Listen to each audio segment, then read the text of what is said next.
નમસ્કાર દોસ્તો, નિર્મા સ્પેશિયલમાં પંકજ સાથે તમારું સ્વાગત કરું છું. મિત્રો, 26 જાન્યુઆરી અને 15મી ઓગસ્ટ દેશદાઝના 2-3 દિવસ વાહન પર સડક પર છોકરા પાસેથી તિરંગો લઈને લગાડી દે ફરવું, ગાલ ઉપર 3 કલરના પટ્ટા દોરવા, સેલ્ફી લેવી અને ફેસબુકમાં મૂકવી. ઘણા યુવાનો પેલા રંગબેરંગી આર્મીવાળા પેન્ટ પહેરશે 2 દિવસ, એવા બાય વગરના ગંજી ડિઝાઇનવાળા ગ્રીન કલરના 2-3 દિવસ પહેરશે. વાળની તાજી કરાવી નાખશે એકદમ આર્મી જેવી. પછી શું? પૂરું, બસ દેશદાઝ એ દિવસે પૂરી થઈ ગઈ. આ દિવસે દિવસે આનું પ્રમાણ વધી રહ્યું છે. દેશદાઝ ઘટી રહી છે. તમે સમજો, દેશદાઝ ઘટી રહી છે. એ શેના આધારે દેખાય? એક અવાજે દેશના માટેની જે વાત બધા હા પાડે, આપણી બાજુમાં ઉભેલો માણસ ખોતરતો હોય તો દેશદાઝનો કોઈ મતલબ નહીં. આમ ના કરવું જોઈએ, આવું કરે છે, ના ચાલે. એક અવાજ હોય, કોઈ પક્ષ નહીં, કોઈ વાત નહીં. દેશદાઝ જાપાનમાં કેવી દેશદાઝ હું તમને કહું કે ત્યાં કર્મચારી હડતાલ પાડે ને, એકવાર બૂટની ફેક્ટરીમાં હડતાલ પડી હતી. એમણે હડતાલ પાડી, પણ દેશને નુકસાન ના થવું જોઈએ એટલે માત્ર ડાબા પગના જ બૂટ બનાવ્યા. વેચી ના શકે શેઠ, પણ નુકસાન બી ના થાય. હડતાલમાં સમાધાન થયું એટલે જમણા પગના બનાવ્યા. પ્રોડક્શન લોસ તો ગયો જ નહીં ને. આવી દેશદાઝ. દેશની પ્રોડક્ટિવિટીનું નુકસાન ના થવું જોઈએ, દેશને નુકસાન ના થવું જોઈએ. કોઈ પણ પ્રકારના દેખાવમાં સાર્વજનિક મિલકતોને સળગાવવી, વિરોધ પ્રગટ કરવા માટે. સાર્વજનિક મિલકત છે, દેશની મિલકત છે. આ જે દેશ માટેની લાગણીઓ છે. 2016માં હું બ્રિટન ગયો હતો. એમના રાષ્ટ્રીય દિવસે દરેક રેસ્ટોરન્ટ હોટલની બહાર પાટિયા હતા કે આજે અમારા તરફથી બર્ગરની ઉપર ફલાણી વસ્તુ ફ્રી. સ્ટોરમાં પાટિયા હતા કે આજે આની પર આ ફ્રી છે, આજે આની પર આ ફ્રી છે. બસ ટિકિટ એ દિવસે નીકળતી હતી, એમાં ટિકિટમાંથી કોઈ ટિકિટ એવી નીકળે કે જેમાં બપોરનું જમવાનું ફ્રી છે ને. આ એક જણ રંગાઈ જાય છે. આપણે બી હમણાં મોલમાં જાહેરાત છે, પણ હવે તમે લોકો હસી ના પડશો. એ બધી જાહેરાતમાં કેવું છે કે નથી, લોકોને જામતું નથી કે અમને 15મી ઓગસ્ટ નિમિત્તે મળ્યું છે એવું લાગતું નથી. અમે છેલ્લા કેટલાક વર્ષોથી 15મી ઓગસ્ટમાં ખરેખર આપણી પાસે સ્વતંત્રતા છે એ સબ્જેક્ટ પર ચર્ચા કરીએ છીએ. 4 વર્ષથી બધાએ કીધું નથી, વાણી સ્વતંત્ર નથી, કંઈ બોલો તો તમારી પર પગલાં ભરાય. ઘણા લોકો બોલવા ગયા છે ને, રાષ્ટ્રદ્રોહને, રાજદ્રોહને, દેશદ્રોહના કેસો ચાલે છે. આ સ્થિતિમાં વાણી સ્વતંત્ર નથી એવું લોકોની લાગણી 3-4 વર્ષથી અમારા ઇન્ટરવ્યુમાં લોકો બોલે છે. પણ આ બધું ઊભું થવાનું કારણ શું છે? દેશદાઝનો અભાવ, દેશ પ્રેમનો અભાવ. આ વખતે અમે વિચાર્યું કે આ બધાના કારણો શું છે. તો આપણી શાળાઓમાં જે એજ્યુકેશન મળે છે એની અંદર જે પાઠ આપણે દેશદાઝના વર્ષોથી ભણી રહ્યા છીએ એમાં નવા પ્રકરણો ઉમેરવાની જરૂર છે. કેમ, હું તમને સમજાવું કે અંગ્રેજોની સામે લડવાની પદ્ધતિ હતી એ દેશદાઝની બાબત હતી, પણ આઝાદી મળ્યા પછી જે દૂષણો હતા એની સામે જે લોકો લડ્યા, જે બાબતો ની માટે પછી લડત ચાલુ રહી, એના માટેના જે પાઠ છે એ આપણા શિક્ષણમાં નથી, જે ઉમેરવા જોઈએ. જેમ કે અબ્દુલ કલામે વાજપેયીજી વડાપ્રધાન હતા ત્યારે પોખરણનો અણુ ધડાકો કર્યો. મને ખબર નહીં, હશે તો જાણતો નથી, પણ મને એક શાળાના શિક્ષકોને મળ્યો, એમણે કીધું ના, એનો પાઠ કોઈ પાઠ નથી. આ દેશદાઝ છે. મેં પૂછ્યું કે ભાઈ, આ બાંગ્લાદેશ આઝાદ થયો, પૂર્વ પાકિસ્તાન પશ્ચિમ પાકિસ્તાનના કારણે એ લોકોની અવર જવર રહેતી હતી, આ ડિસ્ટર્બન્સ હતું, તો બાંગ્લાદેશને આઝાદ કર્યો ભારતે, ઇન્દિરા ગાંધીએ, તો કે એનો કોઈ પાઠ નથી. અખંડ ભારતને સીમાડાઓની રક્ષા માટે જે પ્રાણોની આહુતિ એમણે પણ આપી, પણ પાઠ નથી. કારગિલના વોરની અંદર જે યોદ્ધાઓ લડ્યા અને પ્રદેશમાંથી ખદેડી મૂક્યા, ચાઇનીઝ સૈન્યને ખદેડ્યું હોય, જીત મેળવી હોય, એમાં જે વોરિયર્સ છે, હીરો હશે આર્મીના, એના કોઈ પાઠ તો કે નથી. તો આ બી બાળકને શાળામાંથી આ બી શીખવવાનું છે. શું શીખવવાનું આપણે પછી પૂછીશું. પહેલા સામાન્ય વાલીઓ શું વિચારે છે કે પાઠ્યપુસ્તકમાં દેશ દાદના બીજા ચેપ્ટરો ઉમેરવા જોઈએ કે કેમ? आओ सामान्य नागरिकों ने वालियों શું માનવું છે कि आज के समय में सारे लोग एक दूसरे की किसी को ज़रूरत नहीं है, इसलिए सब लोग मतलब सेल्फ डिपेंडेंट हो रहे हैं. एक दूसरे को ऑनलाइन देख लेते हैं, सब कुछ देख देते हैं, सब कुछ कर लेते हैं, इलेक्ट्रॉनिक सिस्टम का उपयोग करते हैं. लेकिन हमें जहाँ पर कोऑपरेशन की ज़रूरत थी, हमें टीचर की ज़रूरत है, सब कुछ है. आज सब लोग ये सब चीज़ें कमी हो रही है और सारे चीज़ें शिक्षण क्षेत्र में भी उस प्रकार की है, समाज में भी सारे जितने कर्मचारी हैं, अगर हम अपने बच्चों को मतलब अच्छे तरीके से तैयार करते हैं तो राष्ट्र प्रेमी, देश प्रेमी बनाते हैं. हम फिजिकल क्षेत्र में बनाते हैं, जो कुछ भी कहा गया है मिलिट्री के लिए करते हैं, टीचिंग के लिए करते हैं, सोशल सेक्टर में करते हैं. जब सारे लोग एक दूसरे के लिए अपने को जो मिलता है, हमारा देश अल्प विकसित रहा है, अल्प विकसित है, विकासशील की तरफ प्रवेश कर रहा है, लेकिन उसमें भी हम एक दूसरे की फॉरेन की चीज़ों को लेकर के डिपेंड होने लगे उस पर, तो हमारी टेक्नोलॉजी, हमारी सारी चीज़ें पीछे चली जाएंगी. હવે સરકારે પાઠ્યપુસ્તકની અંદર એકાદ પાઠ છે એ નહીં ચાલે. દરેક સોશિયલ સાયન્સ જે એ અત્યારે શીખવાડે છે, તો સોશિયલ સાયન્સના માધ્યમથી એની અંદર એક બે પાઠના કરતાં પણ વધારે પાઠ હોવા જોઈએ. અને દેશદાઝને લગતા, જેમ કે ડૉક્ટર અબ્દુલ કલામ સાહેબે જે અણુ પરીક્ષણ કર્યું પોખરણમાં, એ અણુ પરીક્ષણનું હમણાં નજીકના ભવિષ્યમાં આ બનેલી ઘટના છે, તો એ ઘટના અંદર લેવી જોઈએ. એ ઘટના લે તો અત્યારે છોકરાઓને થોડું ઘણું બી સાંભળેલું છે કોઈના માધ્યમથી, અને એ ભણવામાં આવે તો એ વધુ એને અંદર માઇન્ડમાં ક્લિયર થાય, અને વધારે પડતું એ ક્લિયર થાય, અને દેશદાઝ એના હિસાબે પણ એમની વધે. એ બધી કોઈ અત્યારે કોઈ જાણકારી નથી. અત્યારે છોકરાને એ બધું વિશે થોડી જાણકારી આપવી જોઈએ, અને આના માટે પહેલે બાળપણથી બાલ મંદિરથી તે એના વિશે એક હોવું જોઈએ, આખું તાલીમ હોવી જોઈએ. ધારો કે ચીનની અંદર, નેપાળની અંદર જે અત્યારે આર્મીની અને સ્કૂલોની અંદર પણ અત્યારે લોકોને, બાળકોને ફક્ત ને ફક્ત પુસ્તકનું જ્ઞાન આપવામાં આવે છે. આપણા ભારત દેશનો ઇતિહાસ લોકોને ખબર નથી. બાળકોને ફક્ત ને ફક્ત ડૉક્ટર, એન્જિનિયર, સોફ્ટવેર એન્જિનિયર બનવાની હોડ લાગી છે. બાળકને દેશ પ્રત્યે કોઈ લાગણી જ નથી હોતી. કોઈ પણ વ્યક્તિ બાળકને આપણે સ્કૂલમાં લઈ જઈને પૂછે કે ભાઈ તું આખું વંદે માતરમ ગીત ગા. અરે સાહેબ, 50% બાળકોને તો આપણું રાષ્ટ્રગીત નથી યાદ હોતું. આપણા બાળકોને તો છોડો, આપણે કોઈ પણ પક્ષના કે કોઈ પણ પાર્ટીના આપણે નેતા લઈ લો, એમને નેતાને જઈને કહે કે ભાઈ તમે રાષ્ટ્રગીત ગાઓ, તો સાહેબ આપણને આશ્ચર્ય લાગશે કે 50% લોકોને રાષ્ટ્રગીત નથી હોતું. જે જૂનું જે છે એનું એ જ ચાલુ છે. નવી બીજા દેશોનું એક્ઝામ્પલ આપવાનું હોય તો ઇઝરાયલનું એક્ઝામ્પલ આપણા શિક્ષણમાં આપવાની જરૂર છે. ભાઈ ત્યાંના બાળકો નાનપણથી NSSની જે પ્રવૃત્તિ છે કે નાનપણથી જ બધું શીખવાડો, પોતાની રક્ષા કરવા માટે લાઠી દાવના આ તે એ શીખવાડો. અત્યારે તો ક્રિકેટ રમતા શીખવાડી દીધા છે. આજની જે આપણી યુવા પેઢી છે તે ખાલી મોબાઈલમાં, ટેકનોલોજીમાં જ રહી ગઈ છે, જેમ કે ગેમો રમવામાં, એ બધામાં જ રહી ગઈ છે.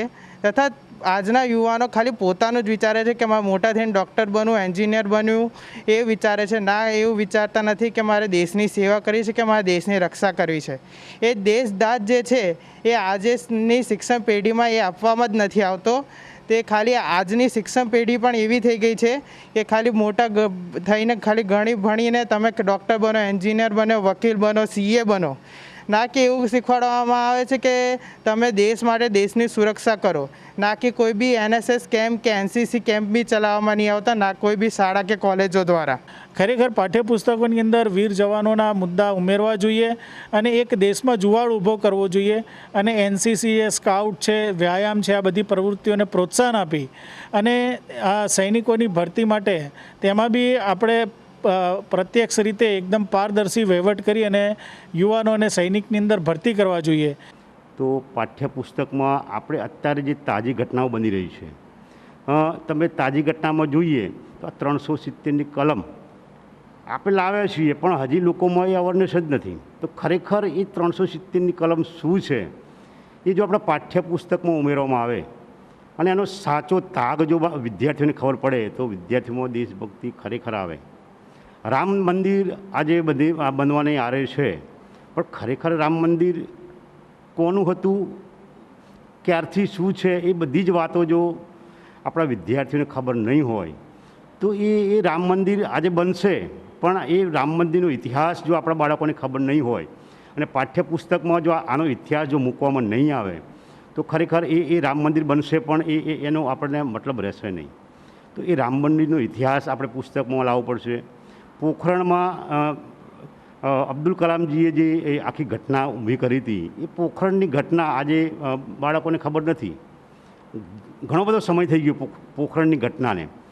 જો એ પોખરણની ઘટનાનો પાઠ આપણે જો પાઠ્યપુસ્તકમાં આવરી લીધો હોત, આજે બાળકને એ આખી ઘટના ખબર હોત તો આપણને એ જે ઘટના બની છે એ ઘટનાના જે વૈજ્ઞાનિક હતા એ વૈજ્ઞાનિકમાંથી આપણા બાળકોને પ્રેરણા મળી હોત, અને એ પ્રેરણા જો મળી હોત તો આજે આપણો દેશ જે જગ્યાએ લડી રહ્યો છે એમાં પાવરફુલ હોત. એનસીસી માટેની જો આપણે એનસીસીમાં જે સૈન્યની તાલીમ આપવામાં આવે છે, પહેલાં સ્કૂલોમાં એનસીસી વિષય ફરજિયાત હતો. હવે શું છે કે એનસીસી નો જે વિષય છે એ વિષયમાં સંસ્થાને એનસીસીથી કોઈ ફાયદો થતો નથી. સંસ્થાઓ એમનું વિચારે છે પણ બાળકનું વિચારતા નથી, દેશનું વિચારતા નથી. એનસીસીમાં જે તાલીમ આપવામાં આવે છે શિસ્તની, એ તાલીમ ખરેખર સ્કૂલોમાં જરૂરી છે, કારણ કે એનાથી તમારા જીવન જરૂરિયાત જીવનની જે તમારું જીવન કેવી રીતે જીવવાનું છે એ દરેક પ્રકારની એનસીસીમાં તાલીમ આપવામાં આવે છે. સ્કાઉટ ગાઈડની વાત કરીએ તો સ્કાઉટ ગાઈડની અંદર પણ તમારું જીવન કેવું હોવું જોઈએ, તમારા જીવનમાં કેવા પ્રકારની સાદગી હોવી જોઈએ, એ દરેક વાતો એમાં સ્કાઉટ ગાઈડમાં પણ છે.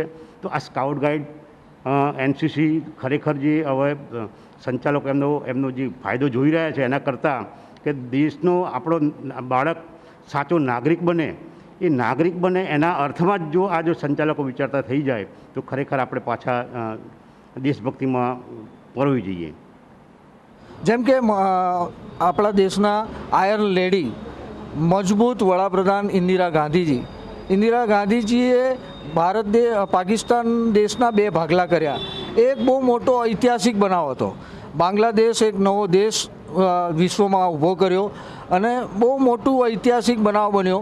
ત્યાર પછી ઇન્દિરા ગાંધીના સમયમાં ખાલિસ્તાનવાદી નેતાઓએ એક નવું રાષ્ટ્ર બનાવવા માટેનો પ્રયત્ન કર્યો, નવો દેશ બનાવવાનો પ્રયત્ન કર્યો. આતંકવાદને આશરો લઈને સવર્ણ મંદિરમાં આતંકવાદીઓ ઘૂસી ગયા અને સવર્ણ મંદિરનો કબજો કરી લીધો અને એનું ઓપરેશન સક્સેસફુલી ઇન્દિરા ગાંધીજીએ અને આપણા દેશની મિલિટરીએ બહુ સફળતાપૂર્વક એ ઓપરેશન પાર પાડ્યું, જેના કારણે ઇન્દિરાજીને પોતાના જીવની શહીદી વહોરવી પડી. એ એક એમના પગલાંને કારણે એમને મારી નાખવામાં આવ્યા. આ બી એક ઐતિહાસિક બનાવ છે અને આ બી એક દેશ માટેની કુરબાની છે, આ બી એક દેશ માટેની શહાદત છે. અને આ વસ્તુ હાલના પાઠ્યપુસ્તકમાં જો ઉમેરવામાં આવે તો હું માનું છું ત્યાં સુધી કે અત્યારના જુવાનો, અત્યારના નાના બાળકોમાં એ પ્રકારની દેશભાવના, એ પ્રકારની દેશદાજ ઊભી થવાની શક્યતા વધે. પાઠ્યપુસ્તકોમાં જ્યારે ઓપરેશન બ્લુ સ્ટાર કે જેમાં સ્વર્ગસ્થ ઇન્દિરા ગાંધી દ્વારા જે પંજાબના અમૃતસર મંદિરમાં આતંકવાદીઓને ડેરો બનાવ્યો હતો અને એને પણ જ્યારે મુક્ત કર્યું હતું ત્યારે આતંકવાદની આ ઘટના પણ આપણે યાદ કરવી જોઈએ. 1984માં એના સમયમાં જ્યારે રામ મંદિરના પાયા નાખવાનું કામ કર્યું હતું, શિલાન્યાસ કર્યો હતો. આવી ઘણી બધી ઘટનાઓ છે, એનો પણ ઉલ્લેખ કરવો જોઈએ કે નહીં કે માત્ર કોઈપણ પાર્ટીને, રાજકીય પક્ષોને પોતાની તરફદારી કરે એવા જ પ્રસંગો લેવા જોઈએ. સૌપ્રથમ આપના માધ્યમ થકી જણાવવા માંગીશ કે રાજીવ ગાંધી દ્વારા નવી શિક્ષણ નીતિ અપનાવવામાં આવેલી, ખાસ કરીને તો યાદ કરીશ જવાહરલાલ નવોદય વિદ્યાલયની શરૂઆત થકી રાજીવ ગાંધી થકી થયેલી છે, જેના હાલની નવી શિક્ષણ નીતિમાં આ મુદ્દો ક્યાંય પણ સમાવેશ કરવામાં આવ્યો નથી. તે ઉપરાંત દેશભરની આઈઆઈટી, આઈઆઈએમ વગેરે જેવી સંસ્થાઓની જે સ્થાપના થઈ એ પણ જે તે કોંગ્રેસ સમયગાળામાં જ થઈ હતી. આનો પણ ક્યાંય ઉલ્લેખ કરવામાં આવતો નથી. એ ઉપરાંત જે ગરીબ અને મધ્યમ વર્ગને પોષાય તેવી નવી તથા સાધારણ સામાન્ય અને સારા એવું શિક્ષણને જે પાયારૂપ કાર્ય ગણાઈ શકાય એ પણ નીતિની શરૂઆત કોંગ્રેસ સમયે થઈ હતી. અહીંયા એક વખત આ બધી બાબતો શરૂ થાય ને, મારી દ્રષ્ટિએ તો 2 વર્ષ પછીના પાઠ્યપુસ્તકમાં 50 વર્ષ સુધી જે પીડાયા એ 370મી કલમ હટી કોઈ પણ નાગરિક કાશ્મીરમાં વસી શકે, જમીન લઈ શકે, એ બી મારી દ્રષ્ટિએ દેશભક્તિ જ છે, એનોય પાઠ હોવો જોઈએ. કારણ કે અને જે દેશ ઉપર જનૂની આક્રમણો થયા છે અને એને ખાળીને ઐતિહાસિક પગલાઓ ભરવામાં આવ્યા, એ દેશભક્તિ જ છે.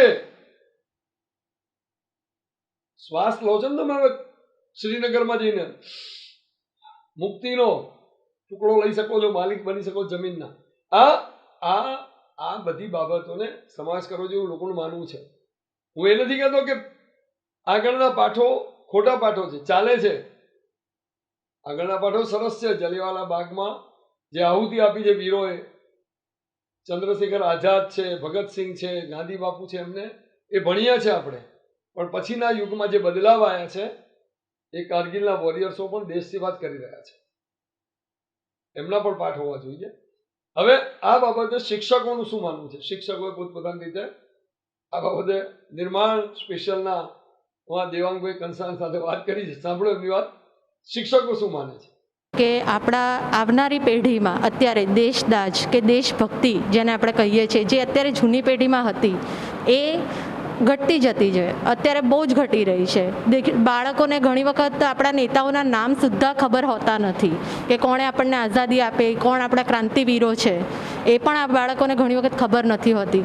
તો હું ચોક્કસપણે એવું માનીશ કે આપણા સિલેબસની અંદર, આપણા અભ્યાસક્રમની અંદર, પ્રાથમિક શિક્ષણની અંદર બાળકોને એવી રીતની વસ્તુઓ, એવી પ્રવૃત્તિઓ કરાવવામાં આવે અથવા તો અભ્યાસક્રમમાં એવા સિલેબસ ગોઠવવામાં આવે કે જેના લીધે થઈને બાળકો એના વિશે જાગૃત થાય. કે અત્યારની જે વર્તમાન જે અભ્યાસક્રમ છે, જે આપણે જે પહેલાં જે અભ્યાસક્રમ ભણતા હતા એના કરતાં અત્યારે આ જે દેશદાજની, જે દેશભક્તિની બાળકોમાં જે પ્રવૃત્તિ છે, જે ભાવના છે, ઓછી થતી જાય છે. એનું એક કારણ એ પણ છે કે શાળા એટલો સમય દેશભક્તિ માટે ફાળવી પણ નથી શકતી એના અભ્યાસક્રમને કારણે. હાલનો જે શાળા કક્ષાએ જે સિલેબસ રાખવામાં આવ્યો છે એની અંદર આપણા ઘણા બધા ક્રાંતિકારીઓના જે પાઠ છે, આપણને આઝાદી માટે શું શું એમની પ્રવૃત્તિઓ કરી એવા જે અમુક પાઠ છે એ કાઢી નાખવામાં આવ્યા છે. તો હાલની તકે વિદ્યાર્થીઓની અંદર જે દેશભક્તિ આવે એના માટે થઈને એવા પાઠ કે એવું લેસન રાખવાની જરૂર છે કે જેથી કરીને પોતાની અંદર કે મારો દેશ શું છે, શા માટે મારે મારા દેશ પ્રત્યે લડવું જોઈએ, શા માટે મારે દેશ પ્રેમ હોવો જોઈએ, મારામાં દેશ પ્રેમ કેવી રીતે આવે, એ બધું આપણે ક્રાંતિકારીઓથી શીખીએ. કે દેશભક્તિ વિદ્યાર્થીની અંદર કે વાલીની અંદર ત્યારે જ આવશે કે જ્યારે દરેક શાળાઓની અંદર આ જે સ્કાઉટ છે, ગાઈડ છે કે એનસીસી છે, આ બધાની પ્રવૃત્તિઓ व्यवस्थित શરૂ કરવામાં આવશે તો જ એમનામાં ડિસિપ્લિન આવશે. अच्छा है कि 5वीं क्लास के जितने भी सिलेबस होते हैं उसमें किसी भी सिलेबस में देश की सौर गाथा को गाने वाला या देशभक्ति पैदा करने वाला ऐसा कोई भी चैप्टर नहीं जिससे बच्चे देश के प्रति प्रेरित हो, देश के प्रति उनका लगाव बढ़े. ऐसा कुछ भी चीज़ें उसके अंदर दिखाई नहीं दे रही है. प्राचीन समय की बात करूँ तो प्राचीन समय में ऐसे चैप्टर हुआ करते थे कि लोगों को देश के प्रति प्रेम हुआ करता था. और पहले से ही स्काउट जैसे कैंप हुआ करते थे, एनसीसी हुआ करता था, एनएसएस हुआ करता था. उसमें देश के प्रति लगाव, समाज के प्रति लगाव, लोगों के प्रति लगाव हुआ करता था. लेकिन आधुनिक जो शिक्षा प्रणाली अगर उसकी बात करते तो आधुनिक शिक्षा प्रणाली में ये चीज़ें बिल्कुल ही लुप्त होती चली जा रही हैं. मैं बात करूँ कि इंदिरा गांधी की बात करूँ, 1971 में इंदिरा गांधी ने पाकिस्तान के 2 भाग किए थे, एक बांग्लादेश और एक पाकिस्तान. उसकी कहीं भी कोई भी मतलब गाथाएं मतलब किसी भी बुक में लिखी नहीं जाती हैं. हम बात करें डॉक्टर APJ अब्दुल कलाम, जो एक महान साइंटिस्ट थे जिन्होंने मतलब पोखरण परीक्षण करवाया था, उसकी भी कोई कहानी कहीं भी या उसके कोई भी चैप्टर्स किसी बुक में पढ़ने को देखने को नहीं मिलते हैं. तो 370 कलम, हाल ही में 370 कलम जो एक बहुत ही क्रिटिकल कलम थी, जो पिछले कई सालों से जो देश हमारा है, जो राज्य हमारा है, उस राज्य में हम ज़मीनें नहीं खरीद सकते थे, अपना कुछ इन्वेस्टमेंट नहीं कर सकते थे, वहाँ पे जाके रह नहीं सकते थे, वहाँ के निवासी नहीं बन सकते थे. ऐसे कलम को हटाया गया तो इस तरह की जो चीज़ें हैं वो चीज़ें भी आधुनिक जो शिक्षा प्रणाली की जो सिलेबस है उसके अंदर ऐड करना चाहिए, लेकिन कहीं ना कहीं ये चीज़ें देखने को नहीं मिलती है। साबरमती के संत तूने कर दिया कमाल, दे दी हमें आज़ादी बिना खड़ग बिना ढाल। હે ગુજરાતી આખો રેલો લઈને ઉપડ્યો હતો, સવિનય કાનૂન ભંગ કર્યું, દાંડી સત્યાગ્રહ ચાલતો અમદાવાદથી દાંડી જઈને બાપુ મારો મીઠું હાથમાં લઈને સવિનય કાનૂન ભંગ કરે, વિદેશી કપડાઓની હોળી કરાઈ। જનરલ ડાયરે જે જલિયાવાલા બાગમાં હત્યાકાંડ કર્યો, બ્રિટનમાં જઈને એની હત્યા કરી, પણ જે ત્રિપુટી હતી એ ત્રિપુટીએ બદલો લીધો હતો આ જલિયાવાલા બાગનો। તો સવાલ એ છે કે એ દેશભક્તિ, એ જનૂન, એક અહિંસક લડત ચાલતી હતી, બીજી સુભાષચંદ્ર બોઝની લડત ચાલતી હતી। એવા તબક્કે દેશ આઝાદ થયો, પણ પછી જે લોકો ખપી ગયા એમના પાઠ હોવા જોઈએ। શાળાઓમાં શિક્ષકોએ આપણને કહ્યું કે એનસીસી નો કેડેટ હોવા જોઈએ, પેલી જે મેદાનો નથી રહ્યા, સમજો એનસીસીની પરેડના 2 તાસ પણ ક્યાં પરેડ કરાવે, મેદાન હોય તો પરેડ કરાવે ને। તો સ્કાઉટ ગાઈડ ને એનસીસી કેટલું મહત્વનું છે, પણ એ અટકી ગયું છે। પીટી ટીચર, આર્મી મેનો અમને કીધું પીટીનો શિક્ષક હોવો જ જોઈએ, શારીરિક વ્યાયામ ને ડિસિપ્લિન 2 ત્યાંથી શીખવાનું છે। ખેલકૂદથી ના મેળ પડે, યોગાથી ના મેળ પડે, કયામાં રહેવું આર્મીનો પહેલો વાત છે, કયામાં ડિસિપ્લિનમાં રહેવું। આર્મીના જવાનને કીધું કે ઉભો રહે એટલે 24 કલાક એને વિશ્રામ ના કહેવામાં આવે ત્યાં સુધી એ સાવધાનમાં જ ઊભો રહે, એને નથી હટવાનું લાગે તો હટે નહીં। આ ડિસિપ્લિન એ આર્મીનો જવાન બતાવે। એ આર્મીના જવાનો જે છે એ લોકોનું શું કહેવું છે, એક્સ આર્મી મેને અમે પૂછ્યું, એમણે બી કહ્યું કે હા દેશભક્તિમાં આવા પાઠ ઉમેરવા જોઈએ, ખાસ સ્કાઉટ ગાઈડને એ પણ ઉમેરવું જોઈએ। સાંભળો એમની વાત।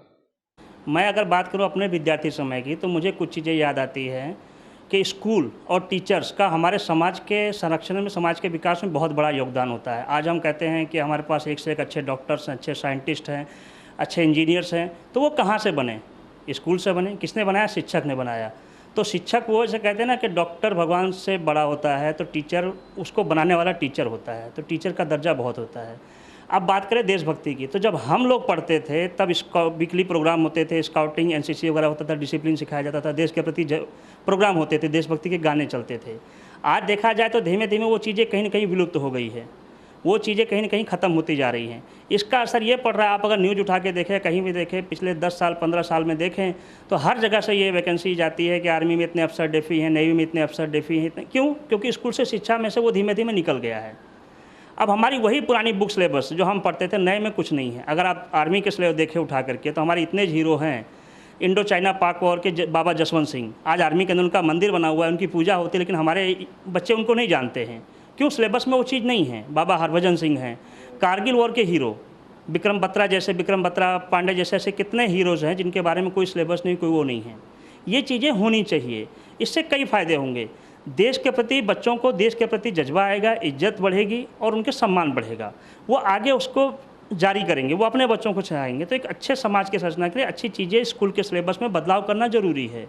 कि देश प्रत्ये प्रेम बधा माटे छे, राजनेता होय, डिफेन्स होय, बधा देश माटे प्रेम होय छे, पर देश माटे जज्बो ए क्यांथी आवे? एक सैनिक ज लावी शके छे। तो निशाळमां ज आ वस्तु दरेक छोकराओने बतावी जोईए कि इंडियन आर्मी शुं छे, इंडियन आर्मीना हीरो कोण छे। पर साथे साथे जेम के सीआरपीएफ, आईटीबीपी, आरपीएफ, आरएएफ आ बधी होम मिनिस्ट्रीना अंडरमां आवे छे।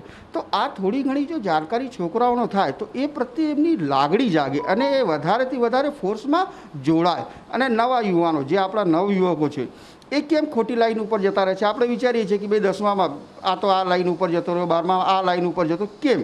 કેમ કે એને એક સાચું માર્ગદર્શક નથી મળતું, અને સાચું માર્ગદર્શક મળે તો એ છોકરો ભવિષ્યમાં નિર્માણ, ભારત દેશનું જે નિર્માણ છે એમાં એક સહાયક રૂપે સાબિત થઈ શકે છે। મારું આવું જ કહેવું છે કે નિશાળમાં કે કોલેજમાં આ વસ્તુઓ બધા ચલાવે છે, નો ડાઉટ, પણ એને વિસ્તૃત जानकारी આપે કે ભાઈ આ વસ્તુઓ શું છે। હવે સપોઝ એક એક્ઝામ્પલ, હું સીડીએસની એક્ઝામો યોજાય છે, હું ગુજરાત પ્રત્યે જો વાત કરું તો ગુજરાતમાં સીડીએસમાં એપ્લાય કરવાવાળા કેટલા છે? બહુ ઓછા।